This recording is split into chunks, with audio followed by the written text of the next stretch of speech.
جی بالکل، آپ کتنا اچھا آپ نے پریڈکٹ کیا ہے کہ شادی جو ہے وہ کب ہوگی، لو لائف سے ریلیٹڈ سوالات زیادہ ہوتے ہیں کیونکہ فیمیلز میرے پاس زیادہ آتی اوکے. ہیں، فیمیل کلائنٹ جو ہیں کیونکہ مجھ پہ ٹرسٹ کرتے ہیں.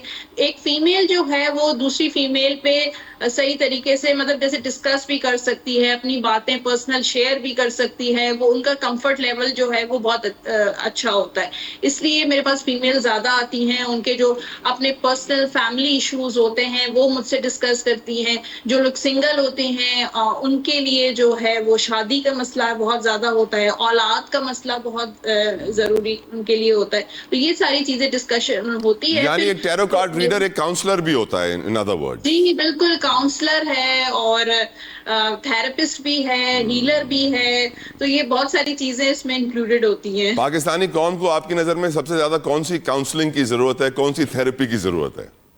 آئی تھنک پاکستان قوم کو جو ہے وہ ریلیکسیشن کی ضرورت ہے، اور اوور تھنک بہت زیادہ کرتے ہیں. ظاہر ہے یہاں پہ جو ہے اکنامیکل ایشوز بہت زیادہ ہیں، فائنینشیل ایشوز بھی بہت زیادہ ہے، پھر دھوکہ فراڈ بھی بہت ہے. ٹھیک ہے، لوگ جو ہیں فیمیلز کے ساتھ جو ہے ریلیشن دوستی کی آڑ میں جو ہے وہ دھوکہ فراڈ. لیکن دھوکہ فراڈ پاکستان کے علاوہ باہر بھی ہے، ایسا نہیں ہے کہ صرف پاکستان میں ہی یہ ہے.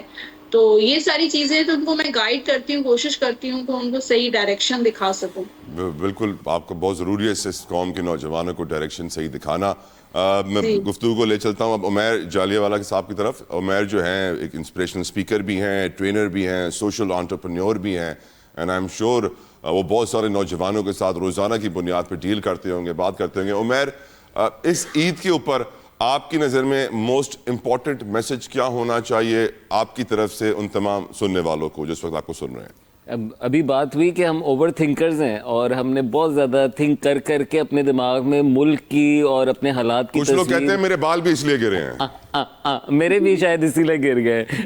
تو ہم نے جو ہے وہ اپنی کہانی جو ہے بہت بری کر دی ہے، اور جب آپ جانتے ہیں کہانی بری ہو جاتی ہے تو پھر پورا تجربہ بھی برا ہو جاتا ہے. تو ہمارے لیے روز جینا بڑا مشکل ہو گیا ہے پاکستان کے اندر. ایک بھرپور جو میرا پیغام ہے اس عید پہ کہ اس نیگیٹو تھنکنگ سے باہر نکلیں، اور اس ملک میں جو اچھی باتیں ہیں آپ کے ارد گرد، آپ کے علاقوں میں، ہم سب پاکستانیوں میں بے شمار ایسی خصوصیات ہیں، چاہے ہمارے حالات نے ہمارے اندر ڈال دی، برے حالات نے ڈال دی، ہمارے مذہب نے ہمیں سکھا دی، ہمارے ماں باپ نے، علماء نے، جو کہ بہت مشکل ہے دنیا بھر میں تلاش کرنا، جس میں ہماری جنروسٹی ہے، ہمارے دسترخوان کھولنا ہے، ہمارا جان کی بازی لگا دینا ہے ان چیزوں پہ جو ہمارے لیے میٹر کرتی ہیں. تو ان تمام چیزوں کو پازیٹیو ڈائریکشن میں ڈالیں، یہی اس ملک کو ضرورت ہے اور یہی ہمیں ان حالات سے نکال سکتی ہے. Well said, well said. Malik Sharjeel sahab, آپ تو ماشاءاللہ سے ہالینڈ میں عید کر رہے ہیں. آئی نو گھر کی یاد عید کے دن تو آتی ہے، باقی دنوں پہ تو گھر کی یاد کم ہی آتی ہوگی، کیونکہ وہاں پہ آپ کو معلوم ہے ہالینڈ کی چیز کتنی مشہور ہے. وہاں پہ صفائی ستھرائی، خوبصورتی، سڑکوں پہ ہارن نہیں بجتا، بہت ساری ایسی چیزیں وہاں پر ہیں جن کی وجہ سے آپ وہاں پر موجود ہیں، آپ پاکستان سے باہر ہیں. بہت ساری ایسی چیزیں میں چاہوں گا کہ آپ ہائی لائٹ کریں کہ جو ہمیں سیکھنی چاہیے دنیا سے آج کے دن، جنہیں ہمیں ڈسکس کرنا چاہیے، how to improve ourselves, our lives. Malik Sharjeel sahab. جی طلحہ صاحب، آپ نے ذکر کیا ہالینڈ کی چیز کے بارے میں. ہالینڈ کی ڈیری تو پوری دنیا میں مشہور ہے، اسپیشلی بائی سائیکل کی جو ایک الگ لائن بنائی ہوئی ہے وہ پوری دنیا میں منفرد ہے. آپ کو شاید پوری دنیا میں کم ہی نظر آئے کہ بائی سائیکل کے لیے ایک الگ لائن بنائی ہوئی ہے یہاں پہ. اور ہمیں جو سب سے زیادہ میرا خیال ہے جو پاکستان کو سیکھنے کی ضرورت ہے وہ یہ ہے کہ کس طریقے سے یہ یہاں پہ جب بھی بحیثیت قوم ان کے اوپر کوئی بھی آتا ہے، کوئی بھی ایشو آتا ہے، یہ اکٹھے ہو جاتے ہیں اور ان کے اندر یونٹی نظر آتی ہے، جو کہ بدقسمتی ہے کہ ہمارے پاکستان میں چیزیں بہت کم نظر آتی ہیں. اور اسپیشلی جب یہاں پہ بھی آپ دیکھیں گے جو ان کی جو انوائرمنٹل جو ان کی پالیسیز ہیں وہ بڑی ان کی بہترین ہے. اس وجہ سے نیدرلینڈ دنیا جو نیدرلینڈ کو پولوشن فری کنٹری کہا جاتا ہے. اور نیدرلینڈ کی سب سے بڑی ان کی کامیابی ہے کہ انہوں نے اپنے ڈیری میں آئی ٹی سیکٹر میں اپنا لوہا منوایا ہے. تو ہمیں چیزیں سیکھنی چاہیے، اسپیشلی نیدرلینڈس کو. اس لیے میں ایگزامپل بنانا چاہوں گا اپنے پاکستان کے لیے کہ یہاں پہ جو اسپیشلی جو ان کا لیونگ سٹینڈرڈ ہے وہ دنیا میں سب سے بہترین ہے. کس طریقے سے انہوں نے اپنے گھروں کی پارٹیشنز کی ہوئی ہیں اور کس طریقے سے آپ نے دیکھا ہوگا کہ انہوں نے لیکس کے اوپر اپنے گھر بنائے ہوئے ہیں، اور اسپیشلی کی بڑی ایک ڈفرینٹ خوبصورتی ہے، اور اس لیے دنیا میں بہترین لیونگ کے حوالے سے ہالینڈ جانا جاتا ہے. تو میرے خیال میں جو ہمارے پاکستان میں پراپرٹی میں بھی جو کافی زیادہ پاکستان میں بھی بہت اچھی چیزیں ہیں جو کہ بڑا اپریشیٹ کرتے ہیں. پاکستان بڑی خوبصورت سوسائٹیز ہیں، ڈفرینٹ چیزیں ہیں، لیکن ہمیں اس اسٹرکچر کو بھی اپنانا چاہیے کہ کس طریقے سے انہوں نے لیونگ اسٹینڈرڈ اپنایا ہوا ہے. اور یہاں پہ سب سے جو اچھی بات ہے کہ جو مجھے سب سے اچھی چیز لگتی ہے کہ جو اسپیشلی جو اولڈ پیپلز ہیں ان کے لیے بہت زیادہ ایڈوانٹیجز ہیں. تو میں چاہتا ہوں کہ پاکستان کو بھی ان چیزوں سے سیکھے. جو پاکستان میں جو ریٹائرڈ لوگ ہوتے ہیں ان کو بھی ایڈوانٹیجز ملنے چاہیے، ان کے لیے بھی میڈیکل کی سہولت بہترین ہونی چاہیے. اور اس کے علاوہ جب یہاں پہ کوئی چائلڈ بورن ہوتا ہے، پورے یورپ کے اندر یہ پالیسی ہے کہ اس چائلڈ بورن کی گورنمنٹ ہوتی ہے 18 ایئرس تک گورنمنٹ اس کی جو بھی ایجوکیشن اور دوسری جو ہوتی ہے فیسلٹی وہ گورنمنٹ پرووائڈ کرتی ہیں. تو میرا خیال ہے پاکستان میں اس طرح کی چیزیں بھی اڈاپٹ کرنی چاہیے تاکہ ہم بھی بحیثیت قوم دنیا میں. ملک صاحب وہاں پہ مجھے جہاں تک یاد پڑتا ہے وہاں پہ انکم ٹیکس ریٹ بھی کافی ہائی ہے. If you could tell me about that. بالکل بہت زیادہ ہائی ہے. اور یہاں پہ سب سے زیادہ میرے خیال میں کہہ سکتا ہوں کہ ایمسٹرڈیم دنیا کی سب سے مہنگا لیونگ کے لیے شہر بھی ہے، کیونکہ یہاں پہ ٹیکسز بہت زیادہ ہائی ہیں، اور اسپیشلی روڈ کے اوپر. اور جو اسپیشلی میں طلحہ صاحب ایک چیز آپ کو بتاؤں، جو یہاں کے روڈز ہیں وہ دنیا کے بہترین روڈز ہیں. آپ یقین کریں کہ میں نے نیدرلینڈ جیسے روڈ، میں ٹریولنگ میں رہتا ہوں موسٹلی، لیکن جو میں نے نیدرلینڈس کی روڈ دیکھے ہیں میں نے پوری دنیا میں کہیں نہیں دیکھے. لیکن ایک چیز ہے، میں ایک چیز میں کہوں گا کہ پاکستان کی جو موٹر وے ہے وہ ہم اس کو یہ کہہ سکتے ہیں کمپیٹ کر سکتے ہیں ہم ان کو یورپ کے اندر جو ہائی ویز ہیں ان کی طرح، کہ ہماری جو پاکستان کی موٹر وہ بڑی خوبصورت ہے. بالکل آپ صحیح کہہ رہے ہیں. پاکستان کی نہیں، آپ بولا کریں کے پی کے اور پنجاب کی موٹر وے بہت خوبصورت ہے، کیونکہ بلوچستان اور سندھ کے نصیب میں ابھی تک وہ موٹر وے نہیں آئی. اللہ کرے اس عید پہ میں دعا کرتا ہوں کہ باقی 2 صوبوں کے نصیب میں بھی یہ موٹر وے آئے. ان صاحب، پاکستان کی 60-70% آبادی نوجوانوں پر مشتمل ہے، اور نوجوان بڑی تعداد میں اسٹریس میں بھی ہیں، آپ جانتے ہیں ڈرگز میں بھی ہیں، ہر قسم کا نشہ عام ہو چکا ہے. باہر جانے کے لیے، ملک چھوڑنے کے لیے وہ ڈنکی میں چلے جاتے ہیں، موت کو گلے لگا لیتے ہیں، 25 لاکھ روپے اسمگلرز کو دے دیتے ہیں، لیکن پاکستان میں کوئی بزنس نہیں کرتے ہیں. میں چاہوں گا کہ آپ اپنے آف کورس ٹیرو کارڈز کو بھی یوز کریں. نوجوانوں کا مستقبل پاکستان میں کیا ہے؟ آپ کو پازیٹیو نظر آ رہا ہے، نیگیٹو نظر آ رہا ہے؟ اور as a counsellor, as a therapist, آپ ان نوجوانوں کو کیا مشورہ دیں گی جنہوں نے 30 روزے تو تراویہ بھی پڑھی، نماز بھی پڑھی، جیسے ہی شیطان آزاد ہوا عید پہ تو وہ غلط کاموں میں لگ گئے؟ ان صاحب جی بالکل صحیح، آپ بالکل صحیح بات کر رہے ہیں، اور یہ بہت امپورٹنٹ ٹاپک ہے، کیونکہ یوتھ جو ہے کسی بھی ملک کی جو ہے وہ بہت ایک ریڑھ کی ہڈی کی طرح ہوتی ہے. اب دیکھیں یہاں پر جو کارڈز اگر میں شو کروں، جو ینگسٹرز ہیں، جو نوجوان ہیں پاکستان کے، اب کارڈز بھی اتنے نیگیٹو آئے ہیں. مون کارڈ ہے، پھر یہاں پر 7 آف پینٹیکلز کا کارڈ ہے، اور 5 آف وینڈز کا کارڈ ہے. اب یہ کارڈز جو اگر میں بتاؤں کہ نوجوان کیوں اتنے زیادہ نا امید ہیں، کیونکہ پاکستان میں اتنی زیادہ انسرٹنٹی ہے، ان کو کوئی فیوچر کو لے کر سیکیورٹی نہیں ہے، اتنے زیادہ وہ انسیکیور ہیں. اگر ہم حالات بھی دیکھیں اور کارڈز کی ریڈنگ بھی دیکھیں تو کارڈز بھی یہی شو کر رہے ہیں کہ فائنینشیل اکانومی، منی وائز جو ہے وہ اتنی زیادہ انسیکیورٹی بڑھ گئی ہے، ان کا کریئر جو ہے وہ اتنا انسیکیور ہے کہ وہ یہ جو لوگ ادھر رہ رہے ہیں وہ ایسا فیل کرتے ہیں کہ وہ یہاں پر پھنس گئے ہیں، اور جو لوگ رہ رہے ہیں وہ شاید جو ہے وہ بہت بڑے چیلنجز سے گزر رہے ہیں. تو بہت زیادہ جو ینگسٹرز ہیں، آئی تھنک ہر نوجوان چاہ رہا ہے کہ یہاں سے موو کر لے. تو یہ پوری جو ریزن ہے وہ پاکستان میں جو انسرٹنٹی ہے، حالات جو ہیں، اور فیوچر کو لے کر ان کو مائنڈ میں انسیکیورٹی ہے، اس کی وجہ سے. اب مجھے لگتا ہے کہ فیوچر میں بھی، بلکہ اس سال مجھے اور بھی زیادہ جو ہے یہ کریز بڑھتا جائے گا کہ بیرون ملک جا کر، آؤٹ آف کنٹری جا کر جو ہے اپنا کریئر آگے لے کر چلیں، اپنی اسٹڈیز کو لے کر آگے چلیں، کیونکہ بہت زیادہ پریشان ہے، بہت زیادہ ڈپریشن نظر آ رہا ہے، اور کچھ یہاں پر رہ کر کچھ ڈیسائیڈ نہیں کر پاتے، اپنے فیوچر کو نہیں دیکھ پا رہے. اچھا، یہاں پر